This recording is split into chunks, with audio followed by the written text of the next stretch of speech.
is something strange, and it don't look good. It's always something strange in my neighborhood. And we are That's true. We've heard that. Man, we're having that meeting yesterday on Teams, and all of a sudden, like, I don't know what it was, like a 50 to 75 kilometer an hour wind gust. Oh man, that guy's dead. Just like all of a sudden, this massive windstorm kicks up for like 10 minutes and then dies. Like it was really weird. That is a bit of a problem.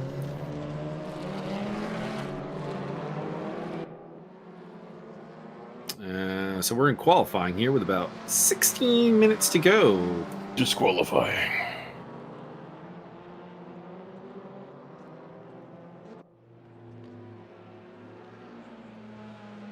And I can't send things into the chat here, so... Oh, I just had to scroll down. Okay, I got it.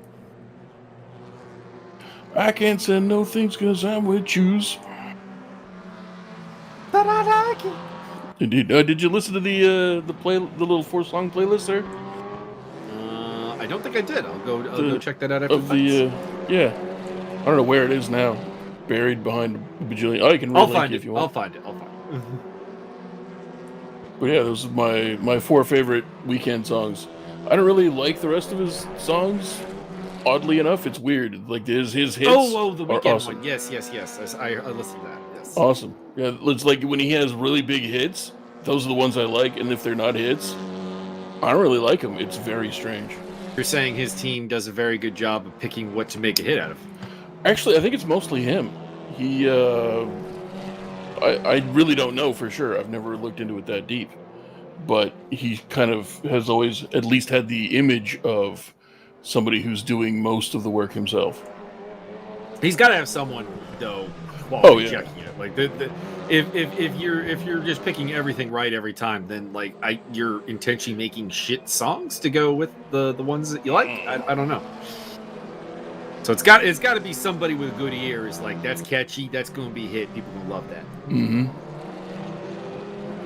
Martin, are we live? We are. Oh my God! Hey everybody, how you doing?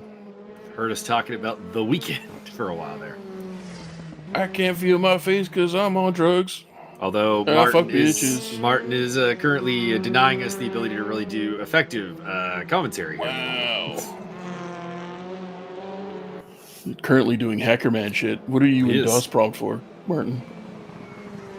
He needs his IP address, I think.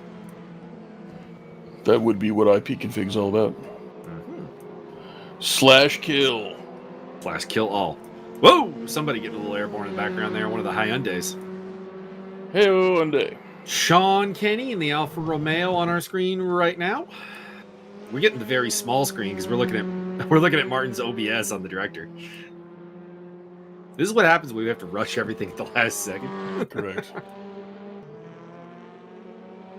Whenever it could be. Ladies and gentlemen, boys and girls, welcome to the world of cars. We will be all up in your business for the next 19 and 1/2 minutes. After that, we're just going to cut it off for no reason. Because we're no like reason that. At all. Not an arbitrary number, actually. Totally. I am your host, Julio De La Vega Jr., and with me, as always, is mostly silent Martin on producing and directing, and the man, the myth, the meatball, submarine sandwich with horseradish. I thought you were going to go with the meat wad. Frylock, why did these people get to live in a palace and we are forced to live in squalor? It's your boy. It's your boy, Magalosovic. Maggle. Indeed. Martin, are we fully set up so we can get the game up on the full screen there? Not the game. Not the game. Yes, we can. Okay, let's get that. Let's get that for us then. There we go. Mauricio. It's all big and shit. Mauricio Delgado in the Alfa Romeo. Was he in the Alfa before? I feel like this is a car change. I don't know. All right. You tell me, Turbo Nerd. I don't remember him being in the Alfa. These are things we demand that you know. No, that's for the organizer of the event, not for me. I'd like to state for the record that we are only here because Scott Niggs threatened our families. So, Scott Nick is an evil man, and whoever puts him in the wall gets our eternal love. correct. We should be watching The Fights TM right now, but no. So we got Mike Stoppel ahead of newcomer M. Spurrell. It's a new person.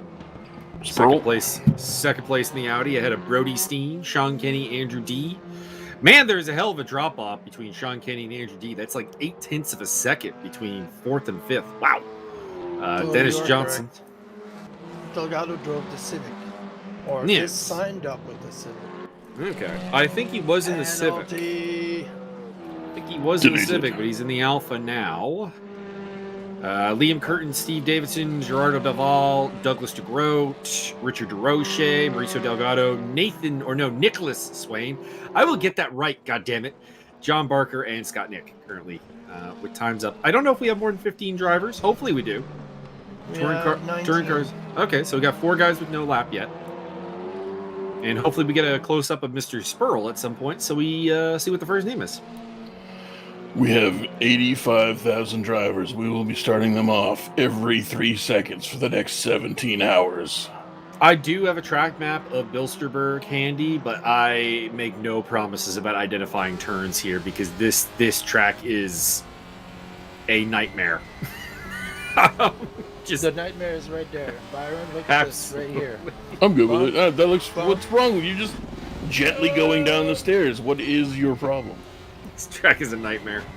This track is the most anti. Well, there we are. It's Matt Spurl. I feel like I know that name from somewhere, so I feel like I've raced you before, Matt. I think you've got him on your fantasy foosball team or whatever that is. Well, I don't have a fantasy football team, so that would not be correct. Is it lawn bowling? It's basketball. Peach ball. Richard DeRoche, currently running an 11th place. Somebody posted a lap time who had not been in the mix before. Luciano. Luciano Ichazo, maybe, yeah? Yes, it is. 15th place. Luciano will get fast in that, 100% sure. He ain't going to be back there for long. As we watch the Honda. Whoa, God, somebody flipped. One of the high Hyundais has flipped. Honda's John Barker. His Honda loyalty knows no bounds. He runs them in ACC and in RRA. Repping the Rene Munich All-Inkle brand. Why is it that they call it Blisterstein? I don't know what the deal with the name is. I assume it has to do with the region of Germany that we are in, but I'm not. Or it could be built next to the village of blisters. Let's I'm assuming Berg is here. like Racetrack Pittsburgh. info. It is located in Bilsterberg, Germany. So there's your answer. There you go. It is apparently a resort area. So this is somewhere on some kind of major retreat type deal. There will be no retreat. This is, of course, the Herman Tilke track that looks nothing like every other Herman Tilke track you've ever seen. So those who say Herman Tilke can only make boring tracks, no, the FIA handcuffs him. This is what he would do if he was allowed to express his madness. Just wait till he gets on Trackmania. Oh, God, I don't even want to know what Herman Tilke would do with Trackmania.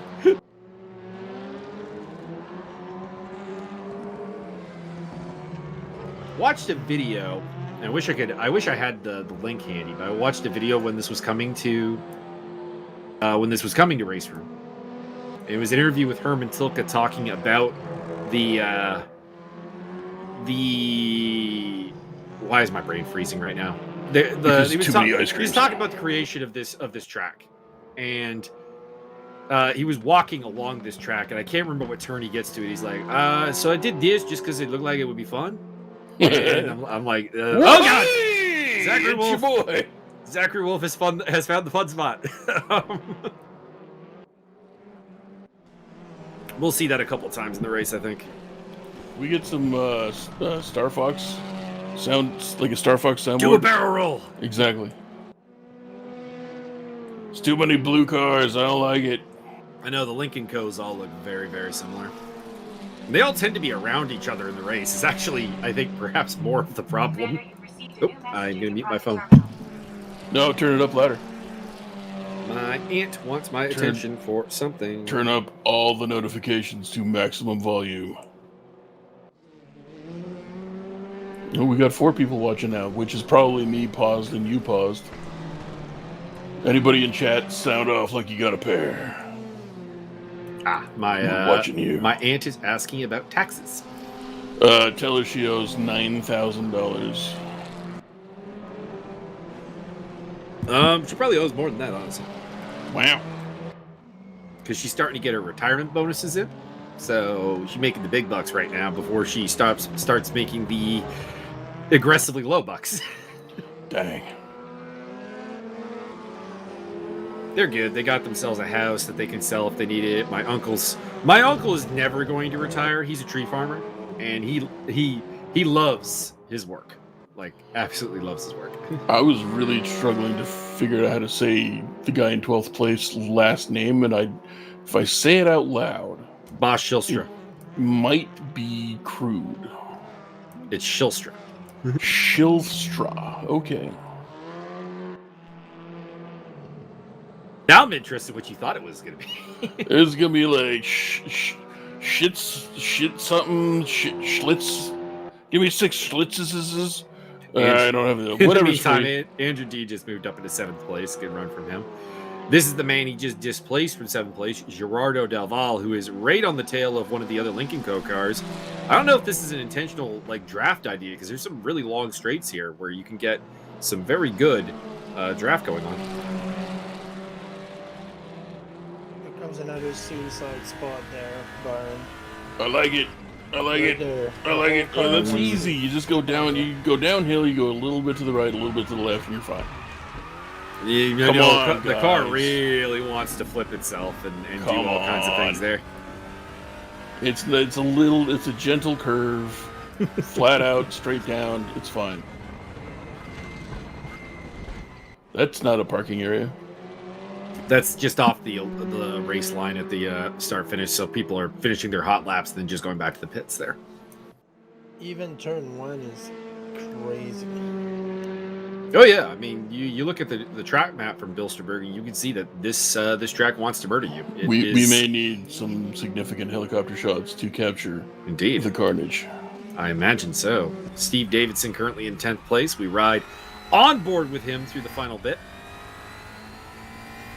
Looks like he's got a better lap going here, unless his 3rd sector was just terrible. And he does improve to 9th place, displacing Liam Kirchen. There you go. Turn 1 there, Byron. Tries to kill you. Well, that's good. That's aggressive track. I really didn't find turn 1 all that bad myself, but I may not have been trying to push it through there. Off. This is also pretty tight. You gotta abuse the curb a little bit, left and then right. On the grass, hit it. Oh, there we go. Nicely done. Have you posted the in Discord the link there, Martin? Because I was led to believe we would have a flock of people coming in. Look at that. Crazy. People are getting VR sickness from this part. I can see why.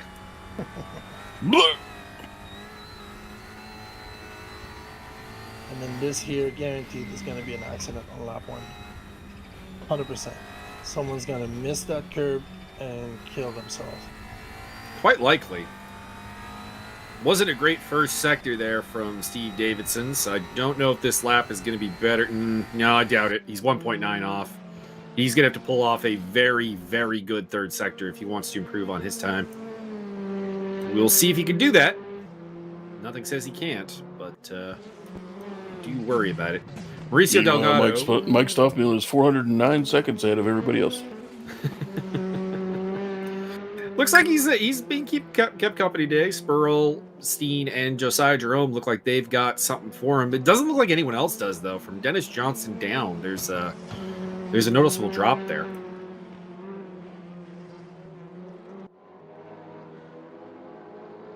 No David Slute today.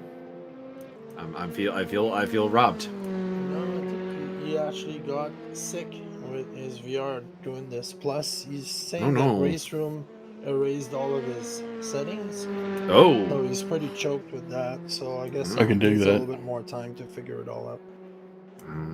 This is why I tend to not stray terribly far from default settings, to be honest. I understand there's a lot more that can be done to, completely give you everything you want, but then when it disappears, you're like, I can't, this isn't even the game I love anymore. Y'all don't write stuff down? I mean, that's the other option. I've got a whole file of settings Notepad! changes and setups for various cars. I invented this very high-powered documentation system called Notepad back in 1982. Y'all should use it. No, you shouldn't. You should use Notepad++. Whoa! Is that coded in C? Parts of it, yeah. Python. It's what I use for all of my coding needs, actually. Anyways, Mike Stockmeal has won the race. Thank you. Well, we're not there yet. Looks like it will be Mike Stockmill from Brody's team, Matt Spurl, Josiah Jerome, and Dennis Johnson, your top 5. Top 12 reverse grid for race number 2 and number 3. We got 3 20-minute races today, so this will be fun. Relatively short, but fun. Stockmill leads from the front. We got a huge gap of about 8 seconds to last place. Wow. That's that might be the highest we've seen in a long time. So we lost someone because I see 18 now instead of 19. True. Let us see if we can identify the missing person. It's Mike Stockmill. Richard Duroche. Oh, God. Grande Hicardo is missing. Fuck. Set him on fire. Got ourselves the little warm up here of everybody getting their fuel ready. Any changes they need. 21-degree air temperature, 31-degree track temperature. The gusty 2 kilometer an hour wind. Perfect day for racing.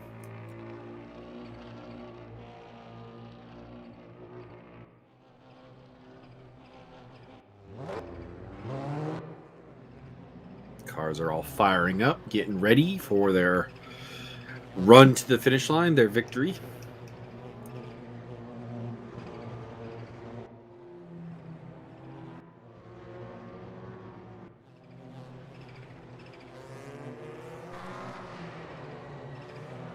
So, Byron, what have you been up to today?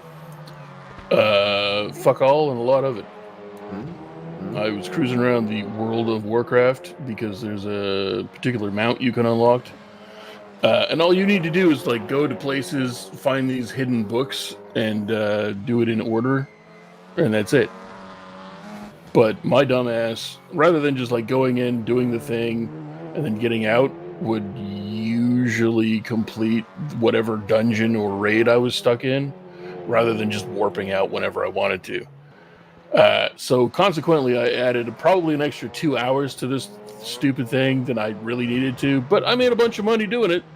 In-game money, not real money, which is a little sad, but whatever. I mean, it's still good. Yeah.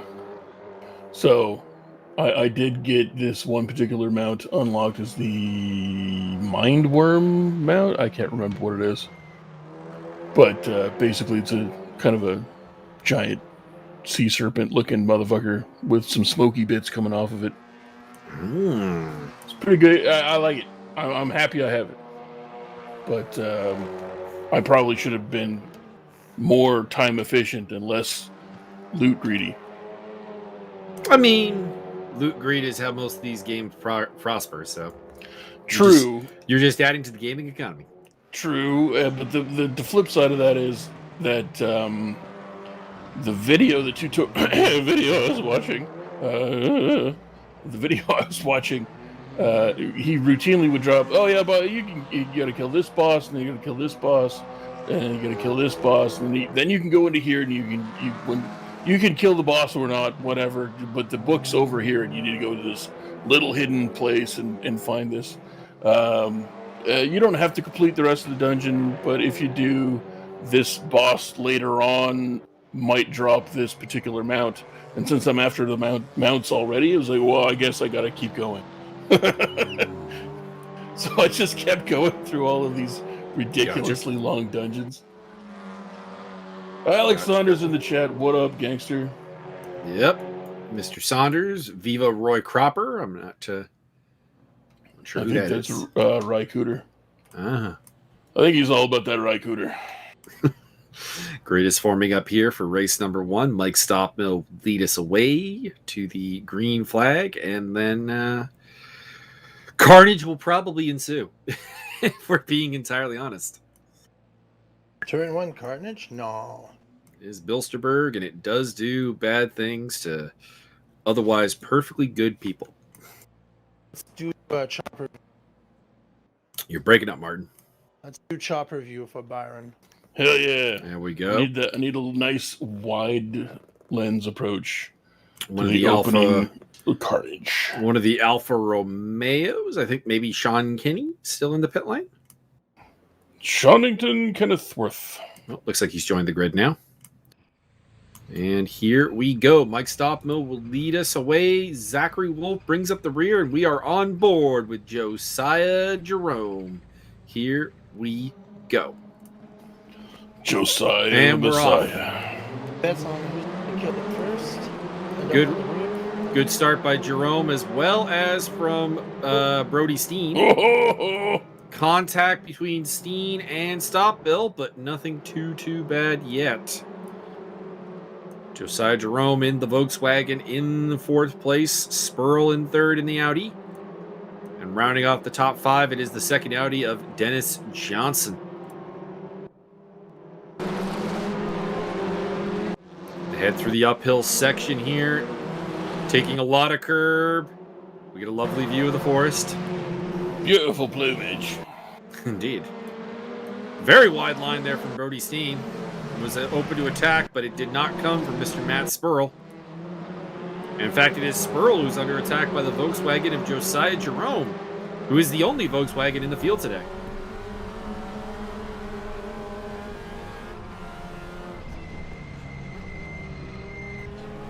Sorry, I had to clean my glasses. There was a streak on there that I couldn't see past. Oh. It was very bothersome. I can imagine. Oh my God, it's the Messiah Jerome. Indeed. Under pressure from Dennis Johnson in the Audi. And in behind them is the Lincoln Co. of Gerardo Deval. Gerardo's had an excellent first lap. He's up to 6th place.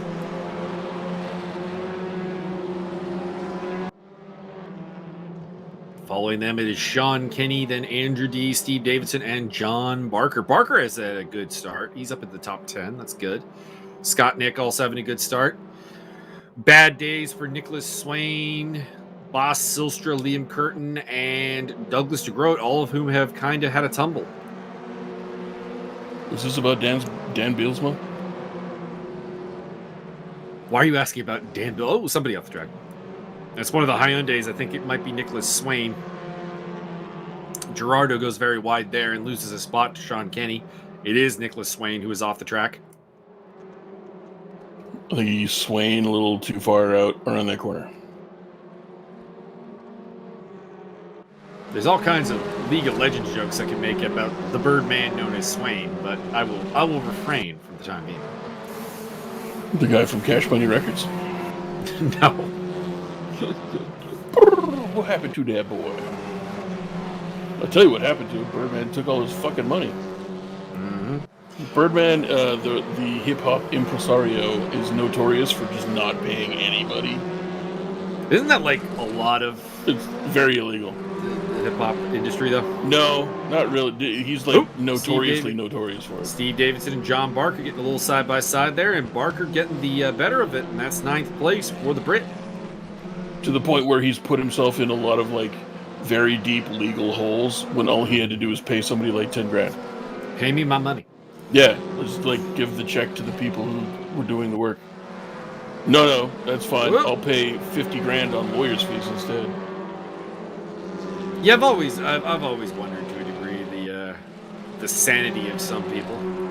He's not one of those that are on the upper crust. Mm-hmm. Mauricio Delgado in the Alfa Romeo getting very physical with the Lincoln Co. of Douglas DeGroat. DeGroat goes off the track. DeGroat into the wall. That might be race over for him. He's trying. to get out of the sand trap. And it is indeed race over for Douglas DeGroat. Dun, dun, dun. Better luck next time.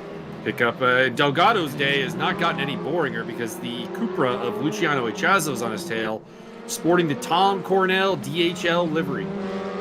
Yeah! Oh, hey! Oh, Hello! wave to the fans, Luciano Echazo. Wait, did you just use a word that doesn't exist? Boringer? Yes. You're fired. No, you can't fire me. You're not actually my boss. More boring. God damn it. You people and your 15th languages. I mean, you can speak only once. I don't know. Yeah, but I do a pretty good job. Yeah, but it's only one. I can speak poco Espanol. No, you really can't. I can habla au français. Mike Stopbill is off in the draft. Damn. Stopbill is off. We didn't see what happened. I bet you But he is dropping like a stone and has recovered to 10th place.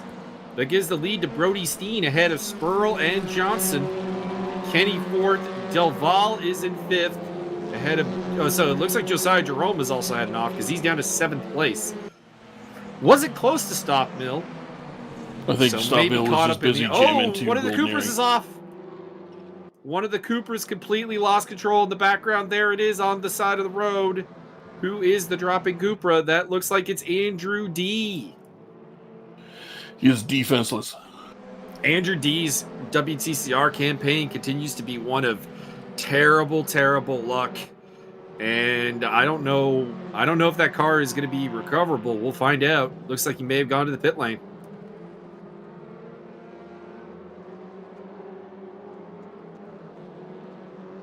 So it looks like we've lost Groat and D. Bad day to have your name start with D.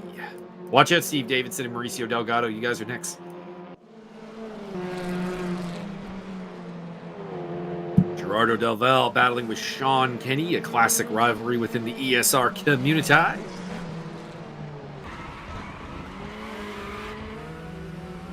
Championship standings, by the way, Mike Stopbill leads this whole thing with 138 points, ahead of 96 for Brody Steen and 74 for Sean Kenny. So those are the three to look at championship-wise. Steen is leading the race. Kenny's in 4th. Stopbill in 10th. So they are... It looks like Brody Steen might be the big winner off of this one right now. Del Val and Johnson, by the way, are also in the top 10 with absentees Zerai Garunian and Richard DeRoche, 6th and 7th. Y'all gonna get hit with the Steenizer. As Gerardo continues to follow the Alfa Romeo of Sean Kenny. So it is Hyundai, Audi, Alfa, Lincoln Co., Volkswagen, Honda, Alfa Romeo, Lincoln Co., Alfa, Cupra. Top Cupra is only in 12th place. That hurts. But it's Hyundai,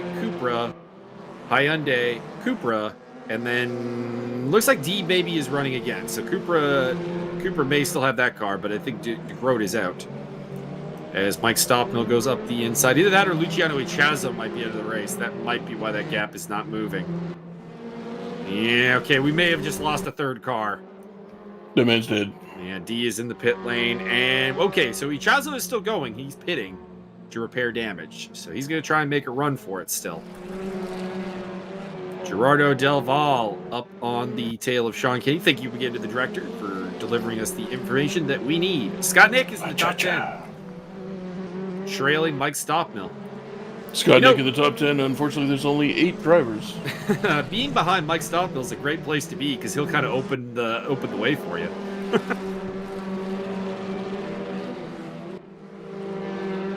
As they're catching up to Steve Davidson in the other Alpha. Stopmill looking to prove that he is the Alfa Romeo, and the rest of these are just Beta Romeos. See. They may have more Eagle, but they do not have more speed. The rest have to have the dog food. Mike Stopmill on the tail of Steve Davidson, and ahead of them is the Honda of John Barker. We'll see if Stoff can make his move here. side by side into the S's, and yeah, Davis is like, no, please, after you, sir. I don't want to go there.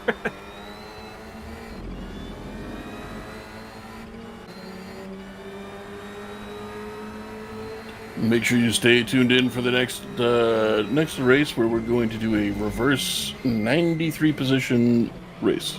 Just reverse 12. The interesting thing about this circuit is, of course, it is entirely a private circuit that doesn't host races in real life in the conventional sense. You'll see there's no grandstands around the track to support a spectator sport. It is very much a rich people's playground, is Bilsterberg. Oh, by the way, Mr. Swan is driving with damage. I can Again? tell. His front end is a little dented up there.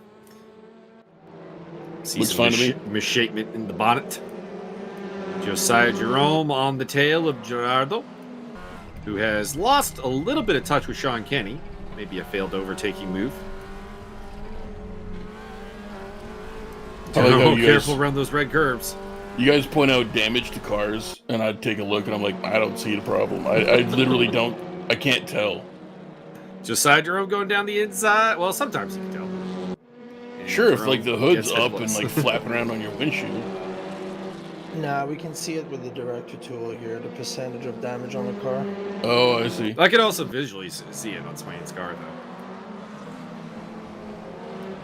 There was a slight downward slope to his front end that isn't there on that car normally. You can see it. You can see what I mean there, the bent up bonnet shown there from the side, as well as damage to the front bumper. There we go. It's designed that way. You're crazy. It is not designed that way. It's fine. It's not fine.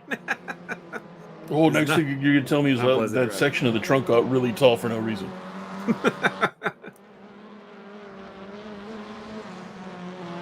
Matt Spurl looking to get a win here in his series debut. The name is familiar to me, so I don't know if this is the ESR debut. That's the hand sanitizer you use, isn't it? That's Puro. Yeah. Wait, isn't it the pro wrestler? Oh, it's Skrull. It's Marty Skrull, the villain. Indeed, the villain. Every time I think of Marty Skrull, I actually think of Adam Cole's getting kicked out of the Bullet Club, which, I mean, is not necessarily a good thing for Skrull, but just because that was such Made me laugh. it was such a well done moment. I only think of Marty and Flip Take Japan. That's a good one too. Marty Flip Take Japan. Anything with Flip Gordon is going to be memorable. Correct. Flip Gordon.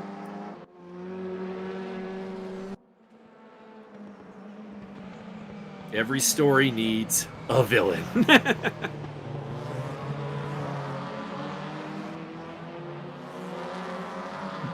Death, taxes, and Skrull beats Osprey.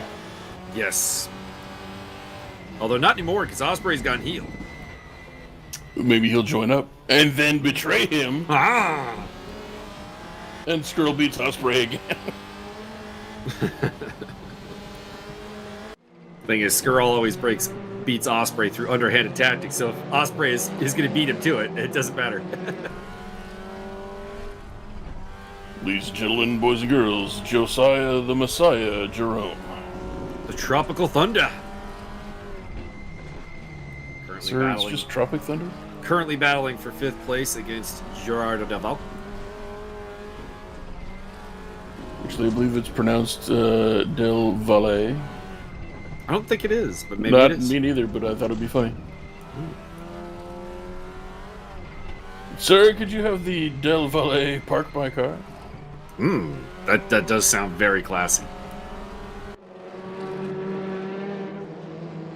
Valle, Valle, Valle, Valle, Valle, Valle.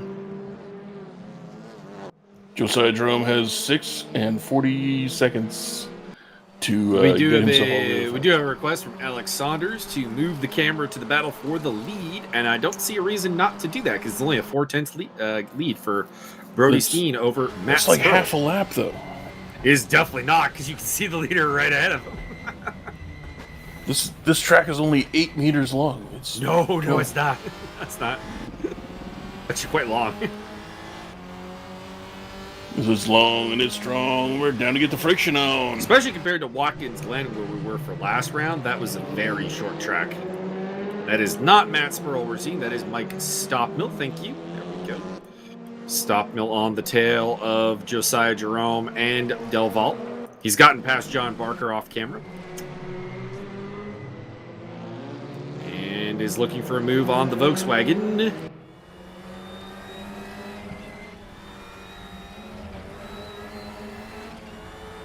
Props to Luciano Echazo, who's still out there running despite being a lap down. Could have very easily parked it, but he seems to be determined to learn the Bilster Berg and come back strong in race number 2.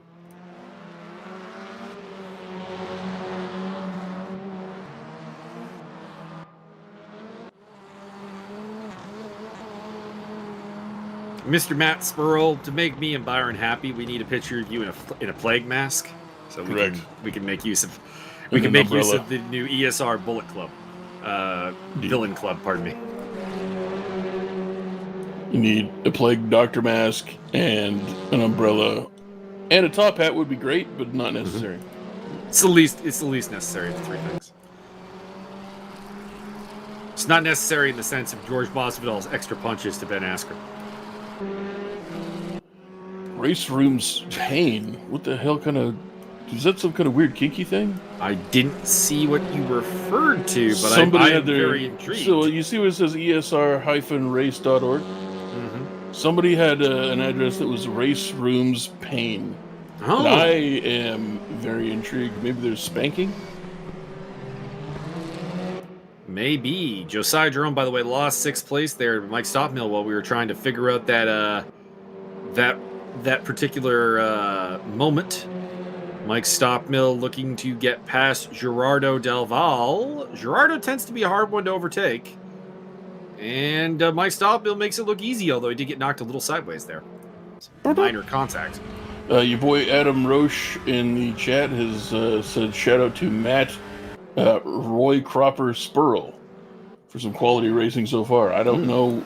We're not sure who Matt Spurl is or what a Roy Cropper is, but if they're the same person, he is in 2nd place, so he is definitely giving good racing. He's doing pretty good. Mm-hmm. Not bad for a Welshman. We got a Villain Club section here. That's good to know. Matty Spurl. Matty Spurl. And the chicken wing. Chicken wing! I guess that by default makes Brody Steen Mr. Will Ospreay. Could be. Josiah Jerome keeping on the back of Gerardo. They're starting to be left in the dust by Mike Stopmill. And Josiah gets a great run. He's going to the inside line into this corner here and easily gets the job done for the time being. 6th place for the Volkswagen. Is it Volkswagen?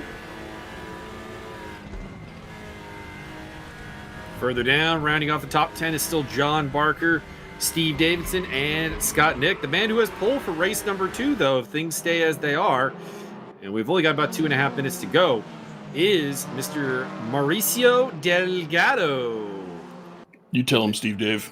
In the shiny new Alfa Romeo that he has swapped into from the Honda. Not really sure if that was a good move. I feel like Alfa Romeo in real life is not a great car in WTCR, but I have no idea I haven't done enough testing to figure out if Race Room has got what you would call a realistic BOP or just a BOP. Ross Lawrence in chat has jumped on the bandwagon. I appreciate this. Matt Spurl, you little Welsh Roy Cropper. I again don't know what a Roy Cropper is, and Matt's doing quite well. I feel like this is a British thing that we're just not we're not aware of. But I did immediately steer it towards Welsh because I thought that was the funniest. Mm-hmm.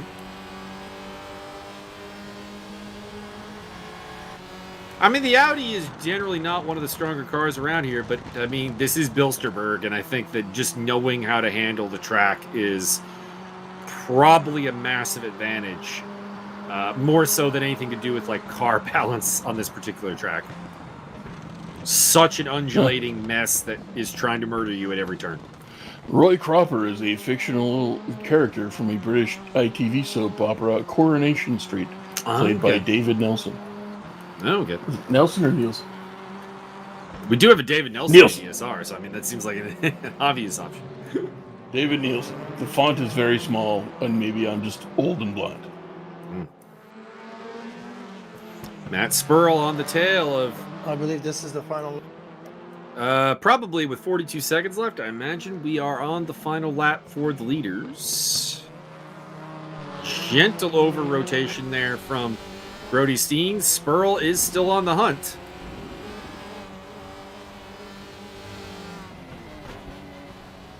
Can he win here in his WTCR ESR debut against the Australian Brody Steen? He's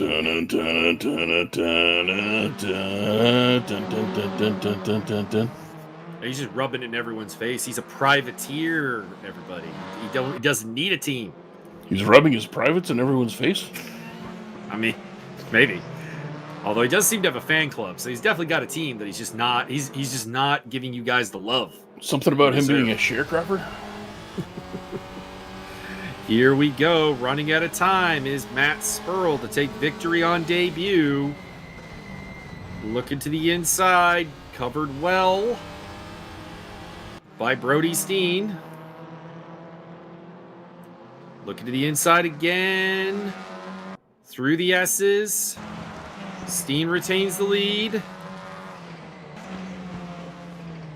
Hard uphill section here. Hard to get good drive out of there. Here we go! And to the start-finish line we go. And it is going to be Brody Steen who triumphs here today. Matt Spurl in second place.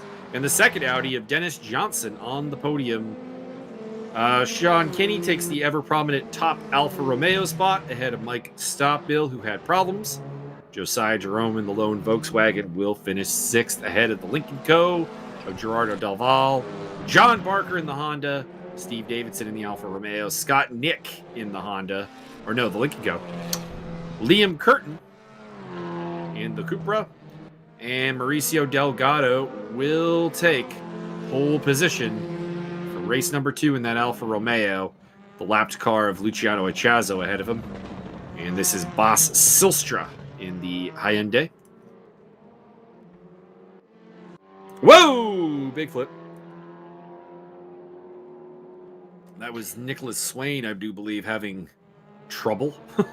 It's your boy, Zachariah Wolfenstein. Yeah, Zach Wolf hangs on for a solid 14th place finish there in the DHL Cupra. And there is Nicholas Swain, last place on the lead lap in 15th place. Luciano finishing a lap down, while Andrew D. and Douglas DeGroat do not see the checkered flag. Appreciate Adam Rocher in the chat. Yeah, we try and figure stuff out. But if I get bored, I start trolling like Wikipedia and start spelling out things like giraffe facts for 45 minutes. We will give you giraffe facts and more go over well and with more the pro wrestling and crowd. MMA than you're ever remotely going to be comfortable Correct. with. If anybody in chat would like giraffe facts, I can start spouting out at least one right now. We do have the warm up here, so you got time. They got a warm up? What? They just raced? They got a warm up for 3 minutes. Everybody looking to make any last minute adjustments to their cars. Bonesaw is ready. I got you for 3 minutes of fun. This is the weirdest pit lane I have ever seen. It is so goddamn weird. Giraffe fact. Did you know, and Mike knows this because I've spouted this at least 3 times. Did you folks in chat know that giraffes have just as many neck vertebrae as you do? These are true statements. Can you imagine having a vertebrae in your neck that's like 1.5 feet long? I mean, I It's feel longer like than your whole neck. I feel like I have slight familiarity with the giraffe vertebrae thing because that vertebrae in my lower back that is the fusion of 4 different ones is always great. There you go. Super long, super long. It's long and it's strong and it's down to get the friction on. This is why if you ever see me on webcam getting in and out of my race chair, it's awkward as fuck. You just need a massage, that's all. No, I need laser surgery is what I technically need. Ooh, I got a laser pointer. We could do something. They don't want to touch it. You get the laser, and I got a bunch of knives. Get in there, chisel away. I mean, I prefer an actual doctor. Wow, just because I'm the master of ceremonies and not an actual licensed practitioner. Yes. Wow. I feel like not really anything more needed to be said on that. Fair enough. So I'm continuing to explore mentally the Roy Cropper references. Is this because your boy Spurl is a drama queen, or like what's going on there with the ITV soaps tie-in? Hit us with the story here. We like to understand where your nickname comes from. Yeah, is there like a background we need to know about here? Is there a cultural difference we're not aware of? Indeed, all of our nicknames, generally speaking, have some kind of basis on the actual person. Is it because he is that Welsh, or like what?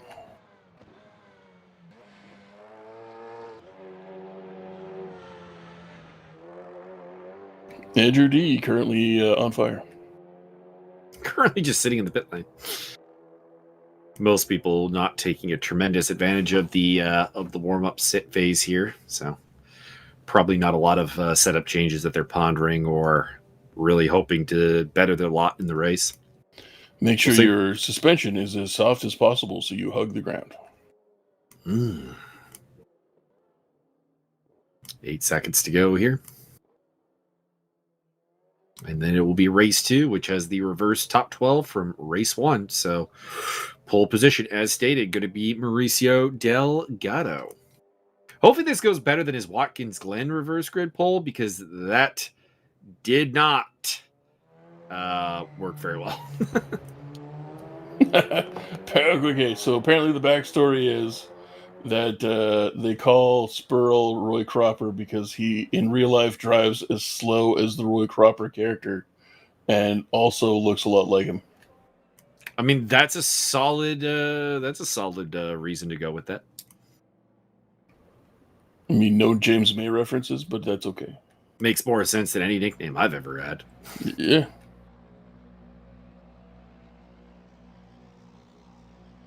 Outside of the ones Byron has given me, those have great relevance.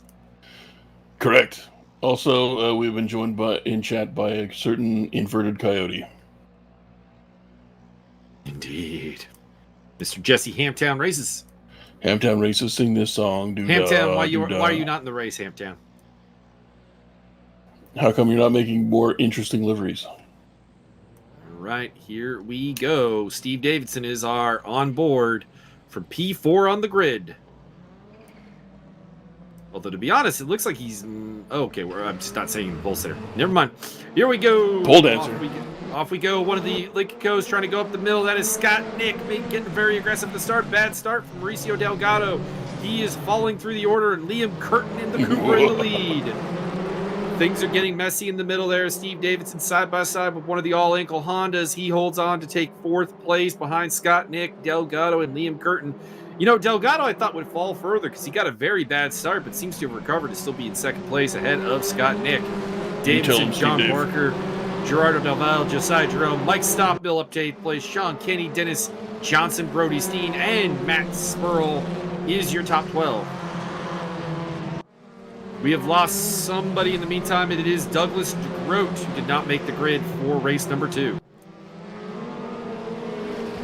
Around the outside goes one of the Alfa Romeos. That is bold and ballsy, and that is Steve Davidson. Jesse has been forced to corrupt his pure and sacred driving station into a home workstation, but he hopes to be back with us soon. I mean, you just don't do that, and you figure out a way around it, sir. Creativity, sir. Do I have to show you a picture of how little room there is in my room, and there is a racing rig and a work desk? If I may be so bold as to recommend a solution, hammocks. You figure it out. You go over to Martha's hammock. Martha gets in the hammock with you. Ooh. Which I'm not sure Byron gets that reference because it's a Simpsons reference. I do not, but it's always weird. Byron understands most Simpsons references despite having never watched the show. No. I'm sure, like, again, we've talked about it before. I'm sure at some point I must have watched at least 3 whole episodes, right? Ooh, like, statistically. There's some serious damage to one of the Coopers off the track. That is Zach Wolf. Hopefully you can limp that around to the pits, or I don't think that can steer properly. Scott Nick trying to get up in second place. Scott Nick is getting feisty here today. He is looking for a way past Mauricio Delgado. The problem is, you get feisty with a South American driver, they just get feisty right back. And the guy who's South American, he's Puerto Rican. No, he's not. He's Chilean. Same thing. And the only guy that's really benefiting is Liam Curtin, who's opening up a nice gap at the front. John Barker in 4th, Steve Davidson. Mike Stockmill is up into 6th place, so he is on the tail of the Alfa Romeo of Davidson. Then it's the Lincoln Co. of Del Valle. Kenny in the Alfa Romeo. So the Alfa Romeos are all very close together. So we ride on board with Mike Stockmill, who's looking for a way past both Scott, Nick, and... little contact. Scott Nick, by the way, lost 3rd place to John Barker. We didn't see how, but the Honda is up to P3. Fucking Liam way out in front. Fuck shit. Yeah, this fighting behind him is going to help him immensely. Mauricio Delgado is very hard to pass. I can say that from copious personal experience, so that may work into Liam Curtin's favor. Just got to give him a little nudge. No, even that doesn't work. He's remarkably steadfast. Strategically placed nudge.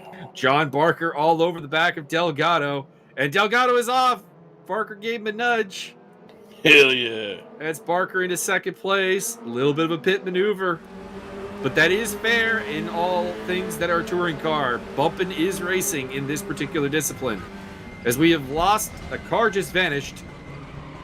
And it might have been Mauricio Delgado. With a little bump and grind. Oh, Delgado is possibly part of the mountain. Oh, there we go. Yo, hello.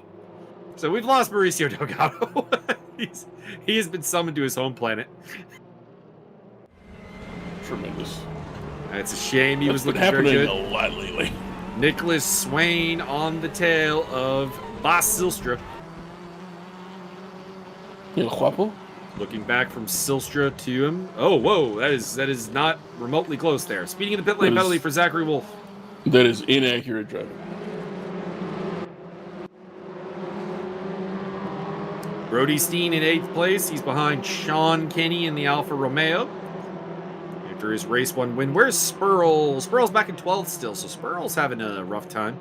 Hasn't really come forward at all. What's the frequency, Kenneth? I'm on Benzadrine. Mike Stockmill is in 3rd place, and he is hungry, gentlemen. He did not get a podium in race 1. Daddy wants placement. 3rd place is second loser. You are standing between Mike Stockmill and a race win. If you value your pride and dignity, be somewhere else.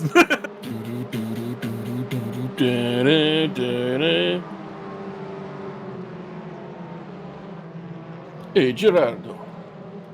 Gerardo in 6th place behind Steve. Oh, one of the Alphas taking a look there. That's Sean Kenny. Brody Steen's got a run on Sean Kenny. Hyundai versus Alfa Romeo power in the background. Brody, I think, is going to get this. And he does. In the meantime, Steve Davidson's still in that Lincoln Co. sandwich as Scott Nick goes side by side with John Barker battling for what is 3rd place. And Scott's got it. That's a good question, actually.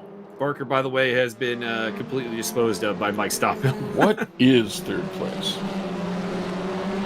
Right now, it's Scott Nick in the bottom step on a podium. In the cosmic sense of things, what is 3rd place? I don't think there's really a great answer to this.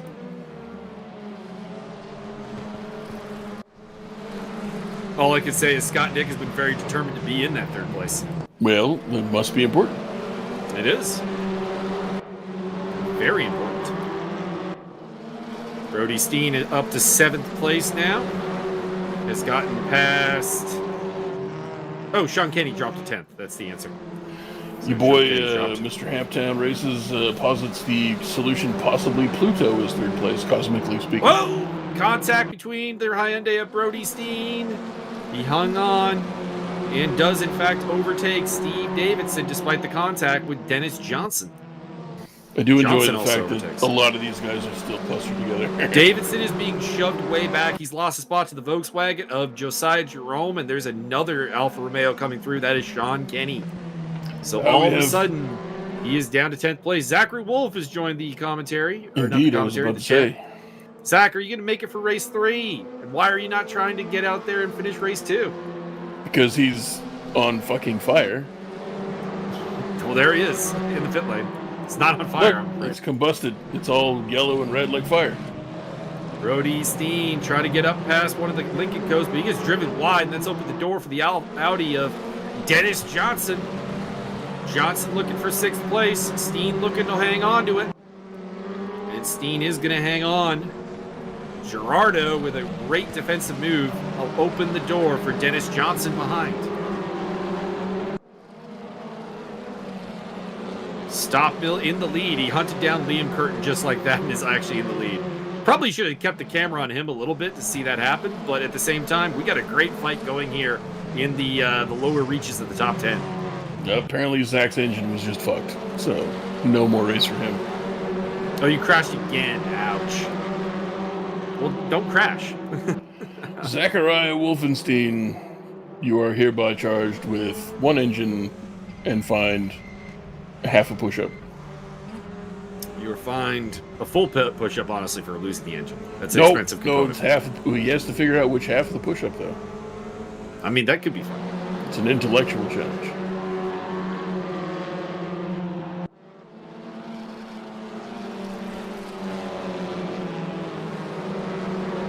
All right, Zach will be back for race 3. Look out for that maniac. That's good. Because this is a reverse 19-place race. It is not, but I appreciate the effort. Jesse asks if half a push-up is just a push-up with 1 arm. Maybe. Maybe not. My workout regime would claim that is not the case. Mike does 1-finger push-ups. I do not. My weight would snap the finger. Get bigger fingers. I'm a fat bastard. Let's be real. Sean Kenny on the tail of Josiah Jerome. Been an up and down race for Kenny. He was up higher than this, and now he is. But he was also lower than this. So really, he's in a average position right now. Zach did get points on the previous race, so he is encouraged, and I would encourage him to be encouraged. He did it very well. It's disappointing to see race 2 end the way it did. Oh, Josiah Jerome tumbling down the orders. He gets very wide, losing some spots there, and he is now down to 7th place. Supra, Cupra, lights are on and flashing, driving like an asshole. Oh, sorry, that's not... Stop Bill is blowing the shorts off of everybody now over 3 seconds, almost 4 seconds ahead of Liam Curtin. Scott Nick is in 3rd place still, followed by John Barker, who leads this gargantuan train that includes Gerardo Delval, Brody Steen, Josiah Jerome, Sean Kenny, Dennis Johnson, Matt Spurl, Steve Davidson, Luciano Ichazo, Andrew D, and Nicholas Swain, and Bass Silstra. Stoff Mill Watch, he gone. Driver of the day, Stoff? I don't know about that. It's too early. His race 1 was not very good. He needs to win race 3 before we can really bring that in. Oh my god, there's a 3rd race? There is. But ride with John Barker, who's lost a spot. All the fights. He has lost a spot to Gerardo Delval. No, we're not.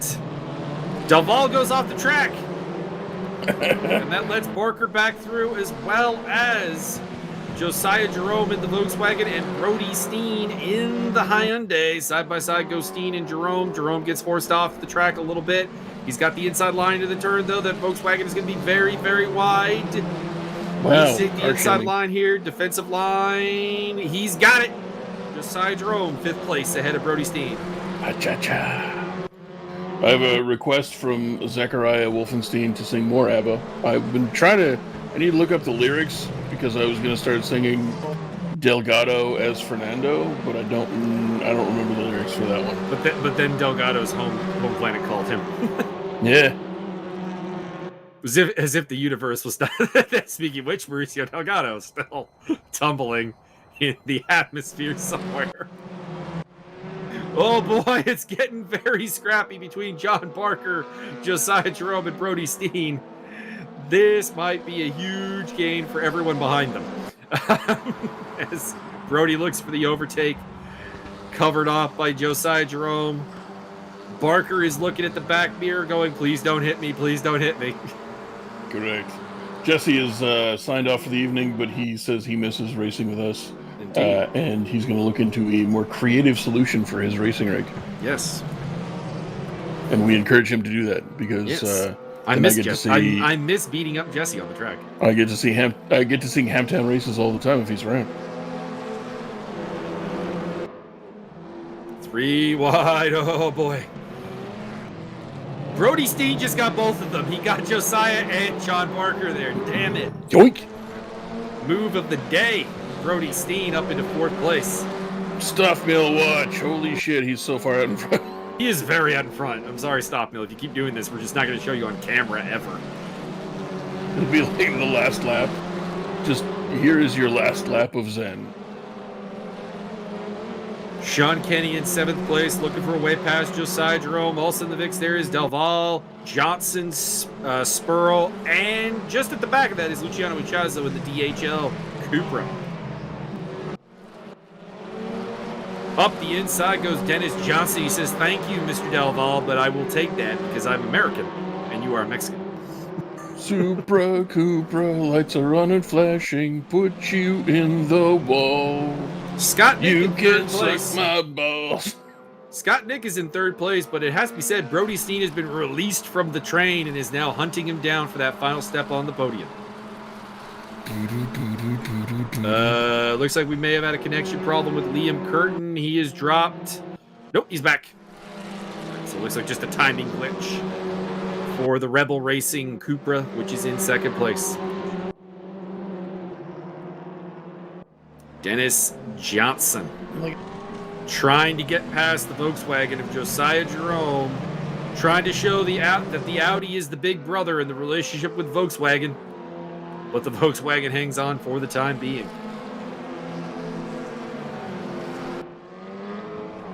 Down the inside goes Brody Steen, and he is on the podium. Brody Steen owns that first corner, I'm just saying.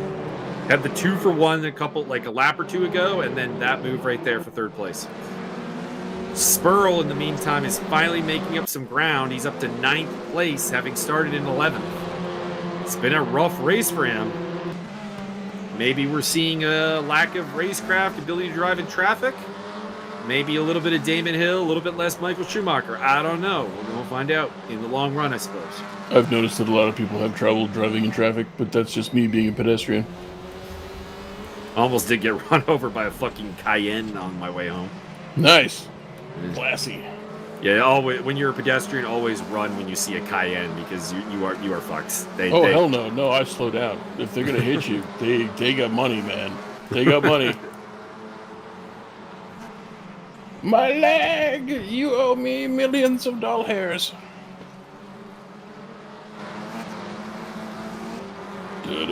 When you get a laser, can you put a laser sight on stuff so you can get around like better? I guess. Works in other video games. Oh! Whoa! Dennis Johnson very sideways, opens the door for the other Audi of Matt Spurl. He's around in 8th place. Looks like Johnson held it, though. Johnson held it and is in 9th place still. Just a loss of a single spot. A lot of sideways action in these WTCR cars. These front-wheel drive cars are a absolute chore to drive, but so rewarding when you get it right. She.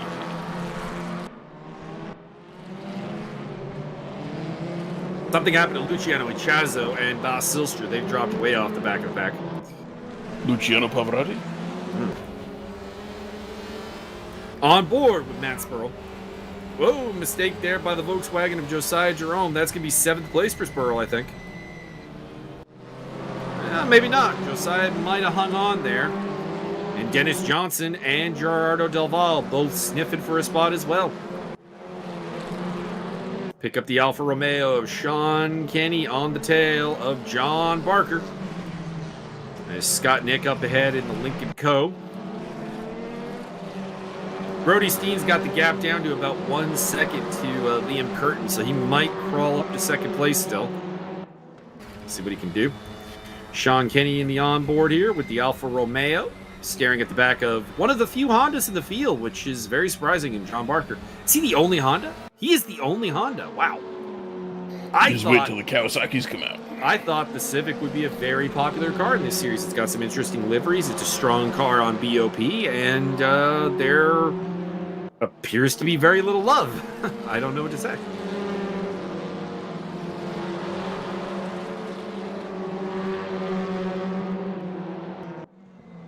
We have a lot of drivers that are signed up with the Honda, but a lot of them did not show up today.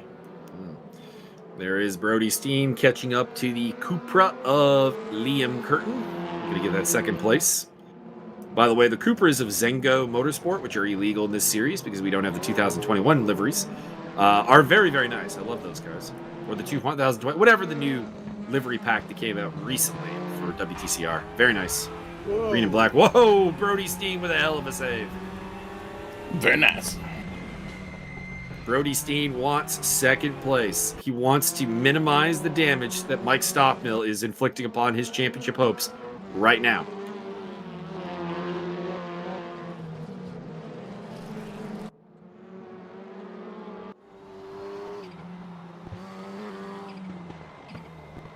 So Curtin looking back at the Hyundai.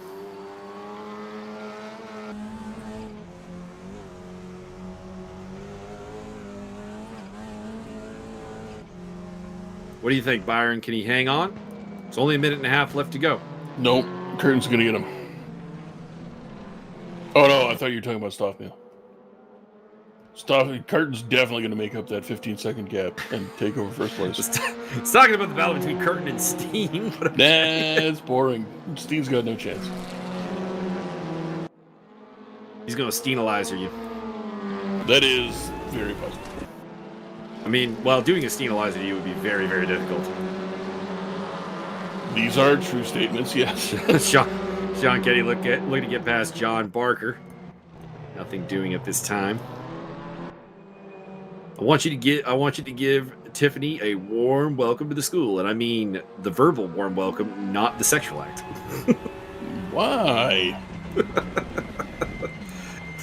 It's Principal Lewis in American Dad, sir. You know I'm going to work a quote from him in every episode. As Brody Steen once again getting the job done at turn 1. That is just Steen curve right there. Up into 2nd place. Can Liam Curtin strike back in the Cupra? Nope. Can Sean Kenny get past the Honda of John Barker? Nope. There's a little bit more bump and grind going on there as the 2 Audis of Johnson and Burl come up behind him, 7th and 8th place. Ain't nothing wrong, because that motherfucker's doing time. John Barker off the track. That is Sean Kenny through in the Alfa Romeo. The 2 Audis are looking for it as well. John goes off the track. They might actually get Sean Kenny as well. Dennis Johnson up the inside looking for that 4th or 5th position. Can he get it? No! Kenny holds on for now. Spurl on the tail as well. Audi versus Alfa Romeo. By the way, the complete rear bumper of Sean Kenny is missing. At some point, he lost that. 0's on the clock, so you have till the finish line to get it done, gentlemen. Dennis Johnson is the onboard. Looking down the inside. Can't find anything there. Still hanging on right now is Sean Kenny. We got the winner. It is Mike Stockbill, as if there was any doubt. He's 18 seconds ahead. Liam Curtin will probably take home that 2nd place. Oh, Liam Curtin's ahead of Brody Steen again. It's somehow. Okay, so there's still battle for 2nd place going on. If we can get the camera on that, that would be nice. Liam Curtin coming across the line. He has got it. Ahead of Brody Steen. 2nd for Liam Curtin. Fourth for Scott Nick. Sean Kinney hangs on against the Audis of Dennis Johnson and Matt Spurl. John Barker, 8th. Josiah Jerome, 9th, ahead of Gerardo Dalvel, Steve Davidson. Pole sitter for race number 2 or race number 3 will be Andrew D in the Cupra as he holds off Nicholas Swain. Looks like we lost Bass Silstra from the race at some point and did not realize it. Bass, how low can you go? Hello, Mauricio. We once again joined the Ultimate Air Show featuring Mauricio Delgado. Let's see how far he can make it. I mean, I feel like this is just a loop, sir. Apparently he's going 394 kilometers an hour. I'm impressed. Is that ascending or descending? I can't tell. I think he's actually going around the curvature of the Earth, actually. Nice.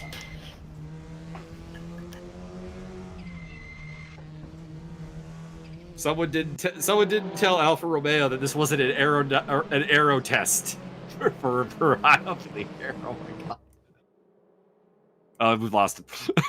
Anyways, there are your results. Mike Stoppbill, your fastest lap and race winner by a fairly long shot. Looks like he's about 4/10 faster than anybody else on the track. Liam Curtin in second place, followed by Brody Steen, Scott Nick, Sean Kenny, Dennis Johnson, Matt Spurl, John Barker, Josiah Jerome, Gerardo Delval. Stop typing! Some people. All right, we got some people in their mechanical keyboards. We got a 3-minute warm-up going here. Whoa!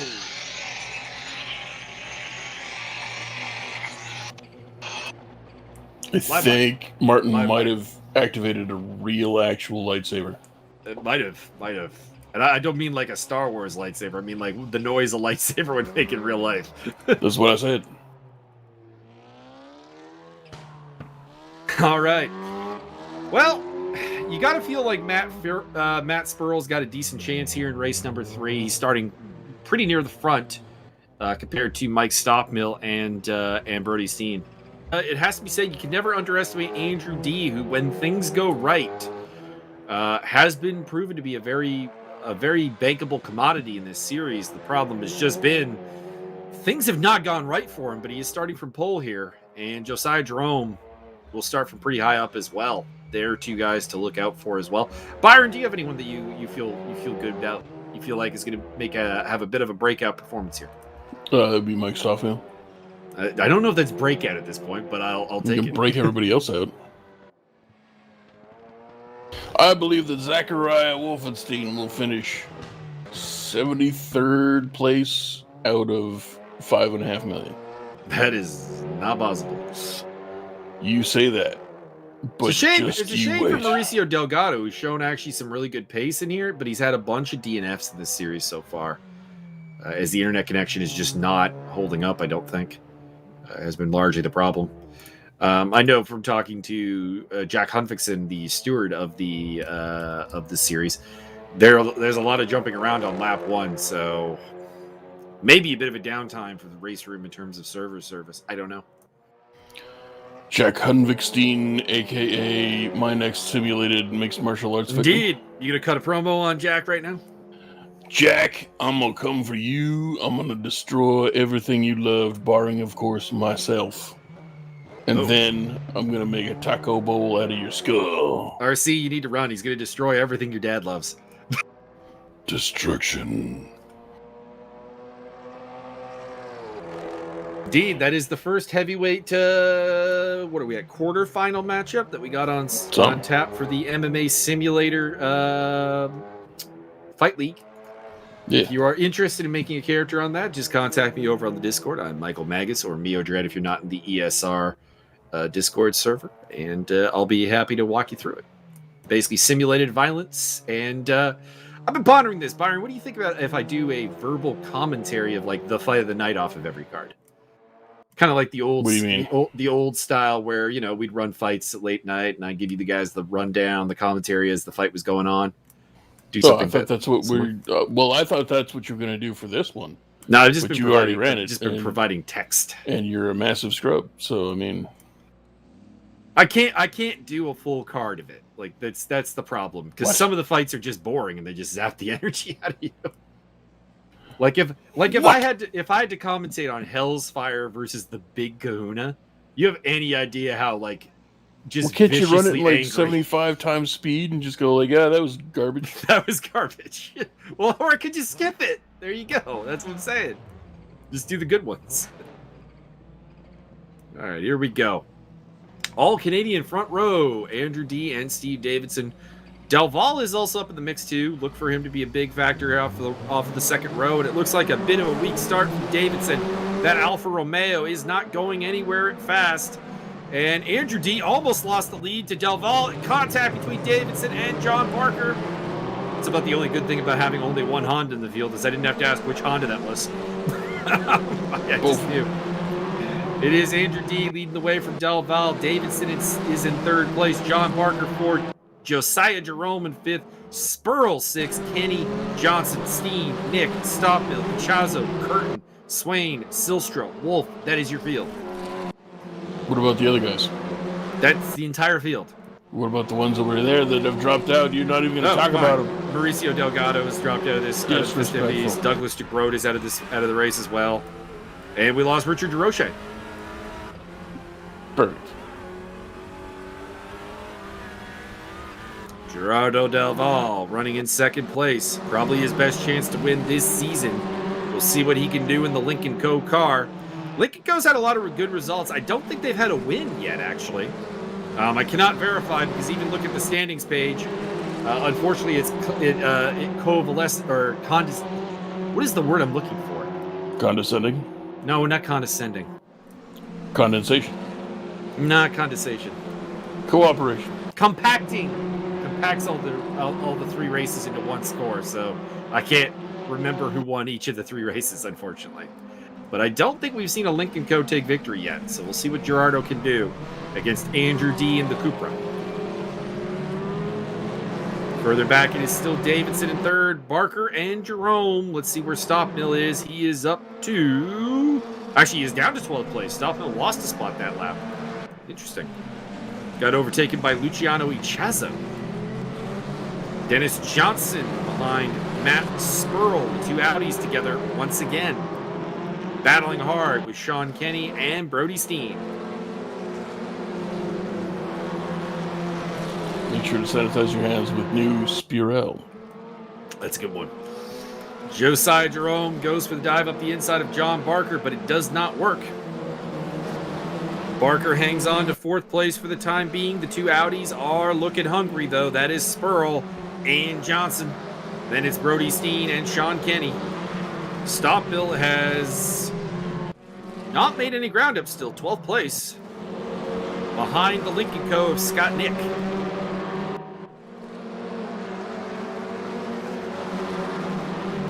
Dennis Johnson on board. Looking at the other Audi of Matt Spurl. Suddenly, Dennis Johnson has got a rivalry in the Audi camp with the arrival of Spurl because Audi really was a Dennis Johnson show. And now, all of a sudden, they've got themselves a second driver to have a little bit of love. Sir, I believe that's pronounced D-Nice Johnson. Boss Silstra off the track and dropping to the back. Who's the boss? Boss Silstra is the boss. Oh my goodness. But Boss Root might have something to say about that. Boss Dangada Shilstra. Dangada. Spray him with ketchup in the eyes and then beat the crap out of him. Boss Silstra. I need to watch the, we need to get Javi to watch the Boss Root Guide to Street Fighting videos. Have you not provided those? I have not. What is wrong with you? I have not. Mike Stopmill trying to get past Luciano Ichazo there. He did fail, but he has gotten past Scott Nick and up into 11th place. So if Spurl, Delval, all those guys I mentioned as possible race winners want to make the move, they got to do it soon before Stopmill comes. Because once Mike Stopmill gets free of some of the slower cars, all bets are off.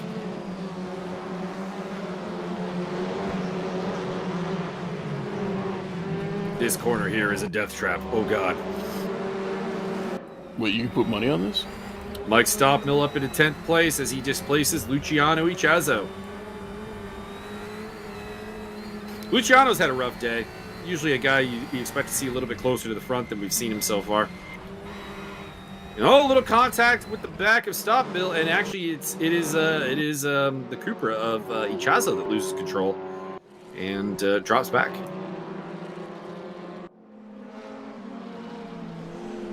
Matt Spurl still behind fellow out. Oh, Brody Steen with a beautiful move. And Brody Steen is making Matt Spurl his bitch repetitively as they battle over 7th place. Graphic. I mean, this is getting very graphic. Oh boy, they shoved off. Steen is wide. That's actually allowed the Alfa. Oh, comes back on into the back of Spurl. And the 2 Alfa Romeos are both through, including Mike Stoppmill. They let Kenny and Stoppmill through. That might have been a terrible mistake by Spurl and Steen to squabble like that. Because Sean Kenny's now losing 7th place to Mike Stoppmill, it looks like. I'm sorry, somebody's losing place to Mike Stoppmill, and this is news how? I didn't say it was news.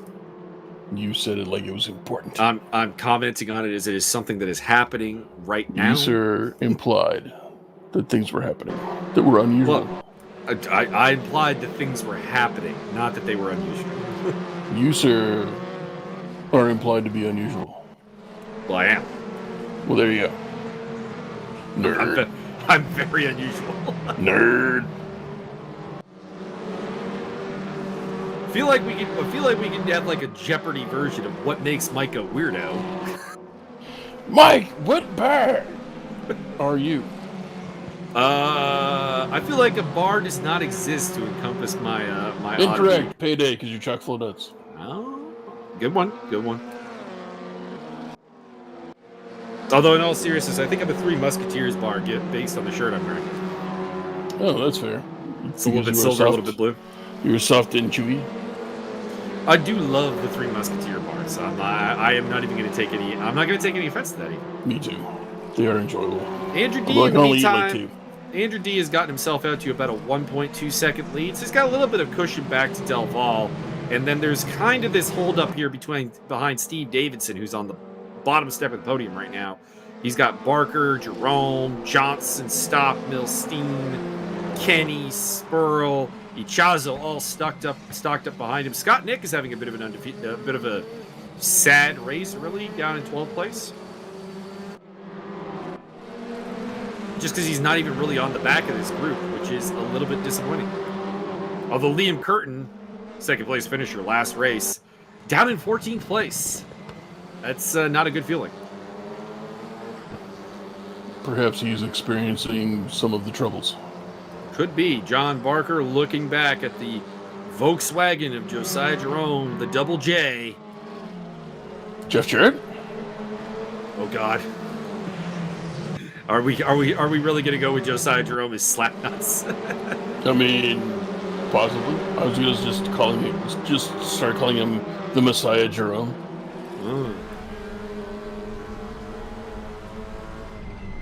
Welcome to Double J's Double M Double A Challenge. No. Double three.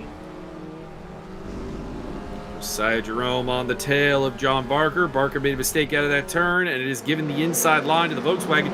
The Audi and the Stoppmill are coming as well, so Johnson and Stoppmill up the inside. This has been a really bad corner for the All-Ankle Honda, who's dropped back from 4th place to 7th. Ouch. In the meantime, Stoppmill might get Josiah for 4th place. He does! Mike Stoppmill. Amazing. Oh no, John Barker gets a terrible rejoin. Looks like he's barkering up the wrong tree. Yeah. He paid for it. That was a bad rejoin. John the Carnival Barker goes for a spin, tilt-a-whirl. Dennis Johnson might get Josiah Jerome. So Jerome, far from profiting, got through on John Barker, but now has lost a spot to Stoppmill and might lose a spot here to the Audi of Dennis Johnson as well. Andrew D still leads from Del Valle, Davidson, Stoppmill, Jerome, Johnson, Steen, Kenny, Spurl, Ichazo. That is your top 10.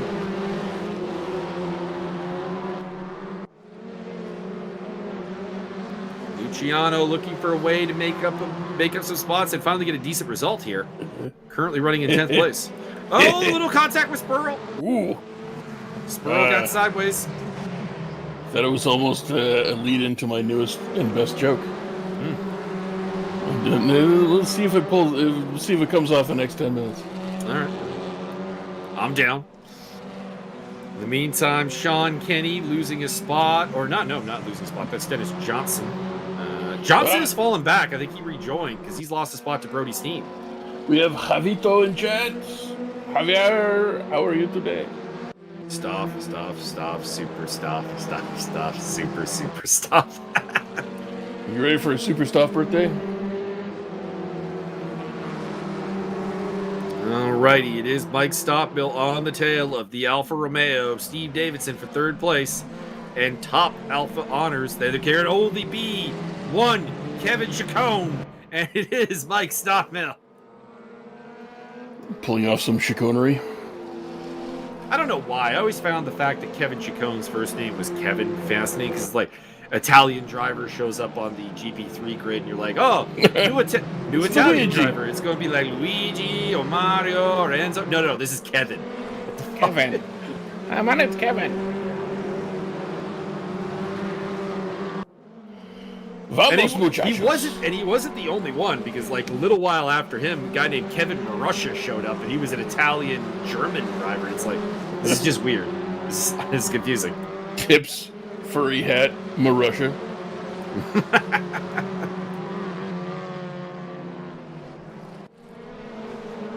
Alrighty. So Andrew D still in front by 1.3 seconds. Stockmill has gotten past Davidson. He's into 3rd place. Del Val is next on his list. Then it is Davidson, Jerome, Steen, Johnson, Kenny, Spurl, Ichazo. Top 10. John Barker, by the way, fighting with Scott Nick in the background there for 12th place. Or 11th place, Barker. Oh, God! That is Josiah Jerome in the Volkswagen. Oh, and he takes out Spurl. He got Spurl harbored. I was waiting for it. There it was. Got my opportunity. Sorry, Matt Spurl is moving very slowly. Can that car keep going? Well, after an amazing debut for Mr. Spurl, taking 2nd place in race 1, race 2, and race 3 have now gone very pear-shaped. Indeed. And can we get a revision of that previous little tag we had on there? Driver of the day, not Roy Cropper.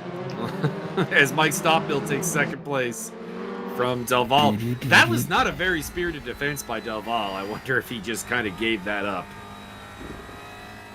There we go. Ray Cropper not. You people with your French grammar, I appreciate that. So it is Andrew D with the 2.5 second lead over Stockmill. Del Val is 3rd, Steen 4th, Davidson 5th, Johnson 6th, now the only Audi in the top 10. Kenny, Ichazo, Nick, and Barker, your top 10. Man, the man who's had like the greatest view in this whole race is Luciano Ichazo. He's just been kind of on the back of this train the whole race. So every cool thing that has happened, he's been like, oh, I get to see that. Just get the popcorn out and drive around the track. Let's see, it's D. Nice Johnson. Javier with the ciao. My name is Greg. If I could tie that back into a movie, ciao, mi amo Yev. Dennis Johnson looking for a way past the Alfa Romeo of Steve Davidson. Davidson gave a good fight to Stockmill though, so I think he's got a chance there as Brody Steen overtakes Gerardo Del Val. Man, Gerardo got half a piston, or what's going on there? Yeah, Gerardo's been making some of these overtakes kind of easy. I mean, he's gonna get that spot back because Steen made a horrible mistake there. But I don't know. It's the Bjork mobile. Well played, Fed Bjork. The Bjork, the last ever WCC champion, Fed Bjork. If Venus was a driver, Mr. Bjork. Actually, Mr. Ted Bjork probably had the greatest teammate combo back in the F3000 days. It was him, so you get to make fun of the Bjork, and his teammate was Zolt Baumgartner. Why would anybody bomb a garden? I don't know. Sean Kenny looking to get past Steve Davidson for 6th place. Davidson did not last very long against Dennis Johnson, actually. I built him up as as a fighting chance, and he kind of let me down there. Brody Steen on the tail of Del Valle, looking to get onto the podium. If Brody Steen can do this, he would be the only guy to get on the podium all 3 races today. And that's a race with Mike Stockdale in it, so would probably have to be my driver of the day. Yeah, it's a hard-fought victory, even if you didn't win. Whoa, Dennis Johnson off the track. Up on 2 wheels there, slammed down and could not hang on. He loses to both the Alphas, so Sean Kenny and Davidson go through. Kenny got through Davidson really quick. We're like, what is it, Steve? I gave you a lot of love there on commentary, and you're really letting me down here by just letting everybody through. What's going on? He's like Sean Kenny in the baseball sim, where it's like, Sean Kenny's got a lot of great attributes. Oh, and he just went 0 for 7. I feel like this ties back to the internet historian video on Steve Davis. I think his last name was David. Probably wasn't. But there's a pirate named Steed. And internet historian, being the ultra chad that he is, got somebody to do the voiceover of the wife and kept going, Steed! Like complaining, like high-pitched and whiny. Okay. And that's all I can think about when somebody says Steve. But it was Steve, like, with a D. I'll find it. I'll post it somewhere. Brody Steen on the tail. By the way, Stop Mill has taken the lead. He hunted down Andrew D and has already pulled out 1.2 seconds. Yeah, I wasn't even really paying attention. And I just figured it would happen. You're not alone. I kind of thought it might come towards the end of the race as opposed to now, but it did feel like an inevitable thing. Might have been a mistake by D. Perhaps only by living on one initial alone. By the way, Mike Stopmill, I demand that your Discord picture changes from the yellow dog to Thanos, because you are inevitable. That's pretty accurate. Until we figure out who the ESR Tony Stark is to stop you.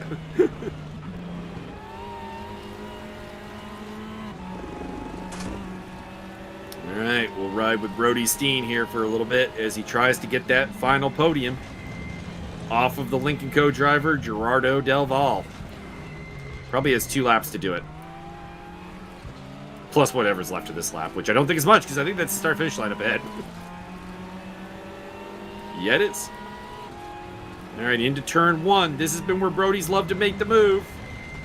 On board with him. Did he get it? I think he got it. He got it. Brody Steen up into 3rd place.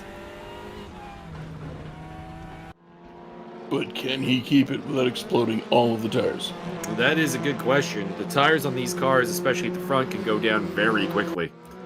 The front tires on these are doing all kinds of work because they are, being a front-wheel drive car, the power comes from into the front tires as well as the steering inputs. Wears the tires down very quickly. We just got to look at Matt Spurl in the pits there. He is done for the day, it looks like. Could be. Really, I don't think anyone's had quite such a mixed bag in their debut in a series in a while. 2nd place in race 1, fantastic run, great, looked great. 2nd race, kind of lukewarm, couldn't really make his way through the field, and then here he gets harpooned and ends up out of the race. That motherfucker got teabagged. By the Volkswagen of Josiah Jerome.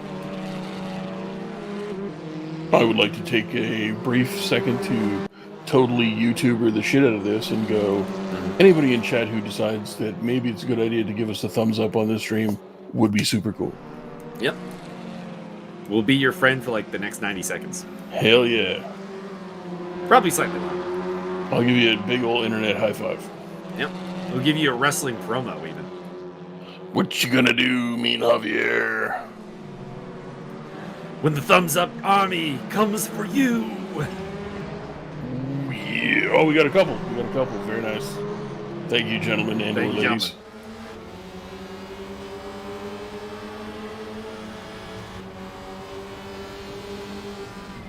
Dennis Johnson, the danger man, behind Luciano Chazzo. Leave Luciano alone!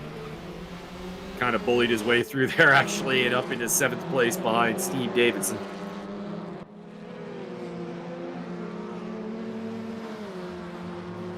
He did.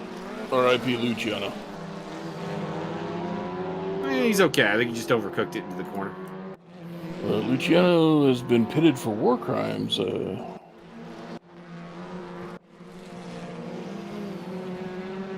Dennis Johnson. Yeah, Chazzo is falling back quite a bit there, so maybe a legitimate problem. As Dennis Johnson gets past Steve Davidson and into 6th position. Your boy, the Messiah, seems to have had some issues in this particular race. Yeah, he was the one that got very, very out of control in the Volkswagen, and actually was the one who destroyed Matt Spurl. So, how do you get out of control in a Volkswagen? It must be regimentally controlled. Went up on 2 wheels. Is the answer to that question. It was quite a thing to see. As Luciano and Chazzo getting a drive-through penalty for track limit abuse. It has not been his day. Just not his day. Not really.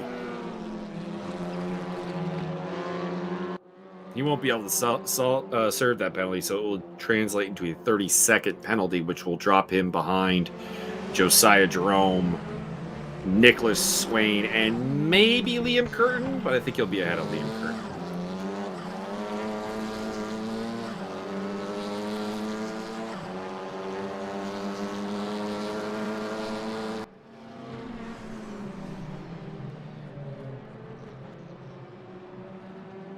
Checkered flag is out to welcome Mike Stockmill to the winner's circle once again. Hey, Luciano trying to serve the drive-through. That was probably a mistake. Because I don't think it's going to let him serve it. It's just going to give him the time penalty, I think. Nicholas Swain coming across the line in 12th place. I think that will be promoted to 11th.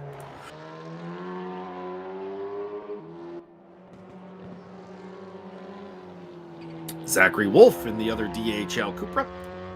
The Aurelian Panis one. Again, I can't help but say that I'm surprised that Mike Stockmill did not pick the DHL Cupra livery, because you've got Dutch hero Tom Cornell as one driver and the son of the team boss for the esports team that Mike Stockmill is a member of, Aurelian Panis, and the other one. That just feels like...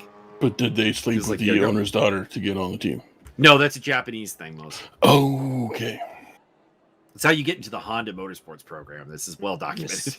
Yes. That explains John Barker. Brody Steve is the driver of the day. I would have to say so. Stockmill had obviously a great day, 2 wins there. I thought the third race was a magnificent display by him. Probably the race of the day. But there's a Chazzo getting the 90-second penalty and falling to the back of the pack. Mike Stockmill, your winner here in race 3 from Andrew D., Brody Steen, Gerardo Del Val, Sean Kenny, Dennis Johnson, Steve Davidson, Scott Nick, John Barker, Josiah Jerome, Nicholas Swain, Liam Curtin, Zach Wolf, and the man who would have probably been top 10 without the penalty, Luciano Chazzo, drops down to 14th place. I agree. And if Mr. Edmonds can get the log files up, we can give you a standings rundown before we go off the air. Everybody's in first place. I'm pretty sure Stockmill will still be in first place. He was 42 points ahead of Brody Steen. And those Steen, You're just saying that because he's won like 9 out of the past 10 races. I think it was only 4 out of the 6 actually coming into this, surprisingly enough. Same thing. I think he dominated Slovakia ring, but he didn't do nearly as well at Watkins Glen. Maybe suggesting a lack of familiarity with the track.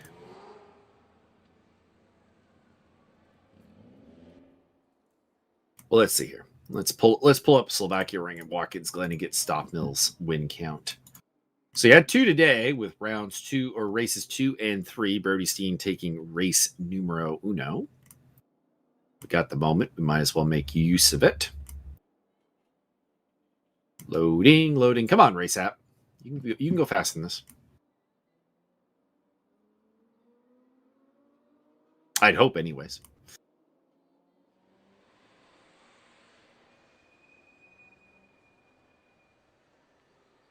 Okay, Watkins Glen. I've got Watkins Glen here. All right, races. Mike Stockmill won race 1 at Watkins Glen. Race 2 went to Sean Kenny, and race 3 to Brody Steen. So we had 3 different winners there. And at Slovakia Ring, It's getting assigned right now. which is not loading up for me for some reason. Race app letting me down right now. Anger for Chris Racky in your direction right now.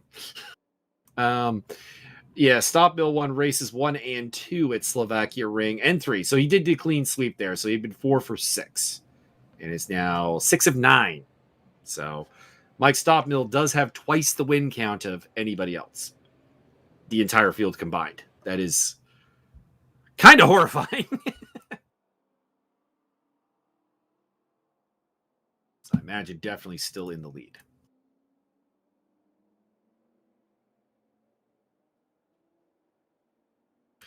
How'd you enjoy the race, Byron? This is very much up your alley with the touring car with Bilster Berg combo.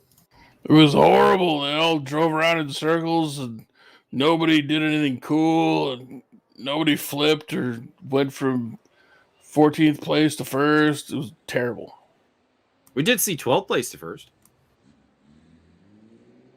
Very nice. Well done, gentlemen. UFC update. Tim Elliott appears to be destroying Jordan Espinoza with wrestling at the moment. It does not look that way, yes.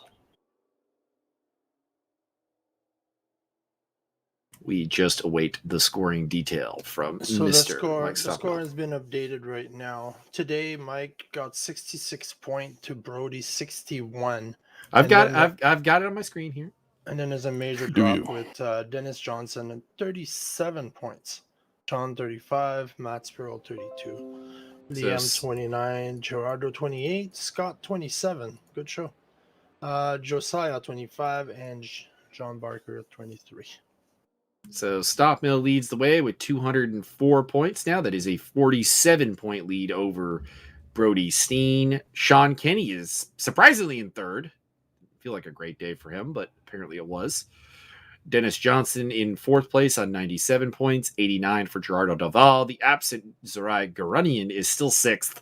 Come on, guys, step up your game. He's missed 2 rounds. He's still in 6th place.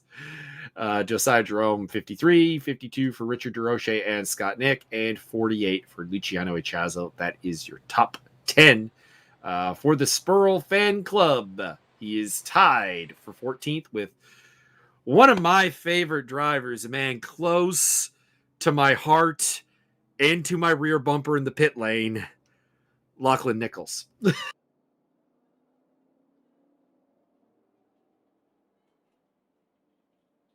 And that is all I really say. All right, turning off the stream. Thanks for joining, everyone. Make sure you subscribe and like if you enjoyed this. Yeah, Get out, you don't you come don't back. get more if you don't like it.